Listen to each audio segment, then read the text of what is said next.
Savings को बढ़ाएगा, investment को बढ़ाएगा, कंजम्पशन को बढ़ाएगा और ग्रोथ को भी तेजी से बढ़ाएगा।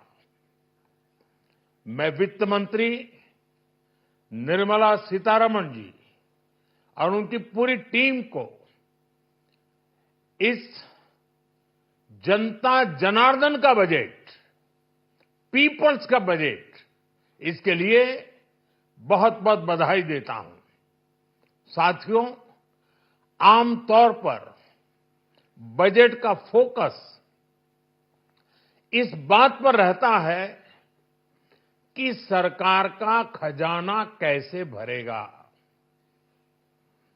लेकिन ये बजट उससे बिल्कुल उल्टा है।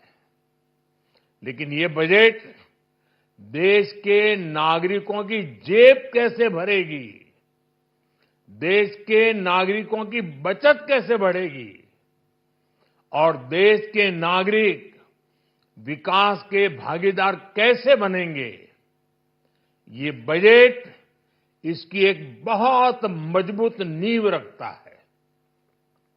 साथियों, इस बजट में रिफॉर्म की दिशा में महत्वपूर्ण कदम उठाए गए हैं। न्यूक्लियर एनर्जी में प्राइवेट सेक्टर को बढ़ावा देने का निर्णय बहुत ही ऐतिहासिक है। ये आने वाले समय में सिविल न्यूक्लियर एनर्जी का बड़ा योगदान देश के विकास में सुनिश्चित करेगा। बजट में रोजगार के सभी क्षेत्रों को हर प्रकार से प्राथमिकता दी गई है। लेकिन मैं दो चीजों पर ध्यान आकर्षित करना चाहूंगा, उन रिफॉर्म्स की मैं चर्चा करना चाहूंगा जो आने वाले समय में बहुत बड़ा परिवर्तन लाने वाले हैं। एक, इंफ्रास्ट्रक्चर स्टेटस देने के कारण भारत में बड़े शिप्स के निर्माण को बढ़ावा मिलेगा, आत्मनिर्भर भारत अभियान को गति मिलेगी। और हम सब जानते हैं कि शिप बिल्डिंग ये सर्वाधिक रोजगार देने वाला क्षेत्र है। उसी प्रकार से देश में टूरिज्म के लिए बहुत संभावना है। महत्वपूर्ण 50 टूरिस्ट डेस्टिनेशन,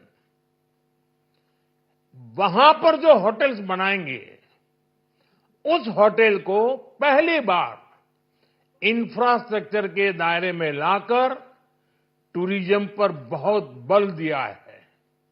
इससे हॉस्पिटैलिटी सेक्टर को, जो रोजगार का बहुत बड़ा क्षेत्र है, और टूरिज्म जो रोजगार का सबसे बड़ा क्षेत्र है, एक प्रकार से चारों तरफ रोजगार के अवसर पैदा करने वाला एक क्षेत्र को ऊर्जा देने वाला काम करेगा। आज देश विकास भी, विरासत भी, इस मंत्र को लेकर चल रहा है। इस बजट में भी इसके लिए भी बहुत महत्वपूर्ण और ठोस कदम उठाए गए हैं। 1 करोड़ पांडुलिपियों के लिए संरक्षण के लिए, मैन्युस्क्रिप्ट के लिए ज्ञान भारतम मिशन लॉन्च किया गया है।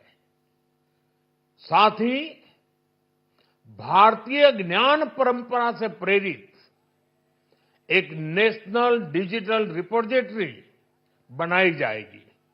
यानी टेक्नोलॉजी का भरपूर उपयोग किया जाएगा और हमारा जो परंपरागत ज्ञान है उसमें से अमृत निचोड़ने का भी काम होगा।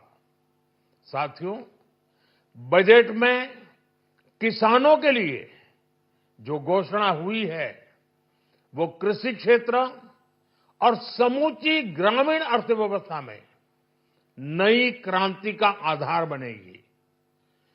पीएम धन धान्य कृषि योजना के तहत 100 जिलों में सिंचाई और इंफ्रास्ट्रक्चर का डेवलपमेंट होगा।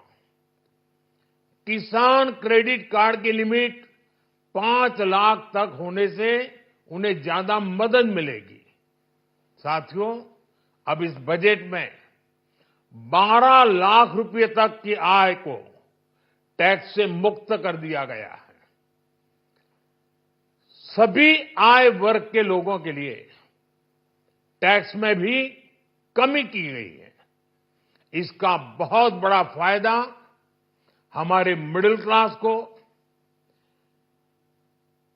नौकरी पेशे करने वाले, जिनकी आय बंधी हुई है, ऐसे लोगों को, मिडिल क्लास को इससे बहुत बड़ा लाभ होने वाला है। उसी प्रकार से जो नए नए प्रोफेशन में आए हैं, जिनको नए नए जॉब मिले हैं, इनकम टैक्स की ये मुक्ति उनके लिए एक बहुत बड़ा अवसर बन जाएगी। साथियों, इस बजट में मैन्युफैक्चरिंग पर 360 डिग्री फोकस है, ताकि एंटरप्रेन्योर्स को, एमएसएमईज को, छोटे उद्यमियों को मजबूती मिले और नई जॉब पैदा हो। नेशनल मैन्युफैक्चरिंग मिशन से लेकर clean tech, leather, footwear, toy industry जैसे अनेक सेक्टर्स को विशेष समर्थन दिया गया है। लक्ष्य साफ है कि भारतीय प्रोडक्ट्स ग्लोबल मार्केट में अपनी चमक बिखेर सके। साथियों, राज्यों में इन्वेस्टमेंट का एक वाइब्रेंट कॉम्पिटिटिव माहौल बने, इस पर बजट में विशेष जोर दिया गया है। एमएसएमईज और स्टार्टअप के लिए क्रेडिट गारंटी को दोगुना करने की घोषणा भी हुई है। देश के एससी, एसटी और महिला जो नए उद्यमी बनना चाहते हैं, उनको 2 करोड़ रुपए तक के लोन की योजना भी लाई गई है, और वो भी बिना गारंटी। इस बजट में न्यू एज इकोनॉमी को ध्यान में रखते हुए गीग वर्कर्स के लिए बहुत बड़ी घोषणा की गई है। पहली बार गीग वर्कर्स का ई श्रम पोर्टल पर रजिस्ट्रेशन किया जाएगा। इसके बाद इन साथियों को स्वास्थ्य सेवा और दूसरी सोशल सिक्योरिटी स्कीम्स का लाभ मिलेगा। ये डिग्निटी ऑफ लेबर, इसके प्रति, श्रम एव जयते के प्रति सरकार के कमिटमेंट को दर्शाता है। रेगुलेटरी रिफॉर्म से लेकर फाइनेंशियल रिफॉर्म्स, जन विश्वास 2.0 जैसे कदमों से मिनिमम गवर्नमेंट और ट्रस्ट बेस्ड गवर्नेंस के हमारे कमिटमेंट को और बल मिलेगा। साथियों, ये बजट न केवल देश की वर्तमान आवश्यकताओं को ध्यान में रखता है, बल्कि हमें भविष्य की तैयारी करने में भी मदद करता है। स्टार्टअप के लिए deep tech fund, geospatial mission और न्यूक्लियर एनर्जी मिशन ऐसे ही महत्वपूर्ण कदम है।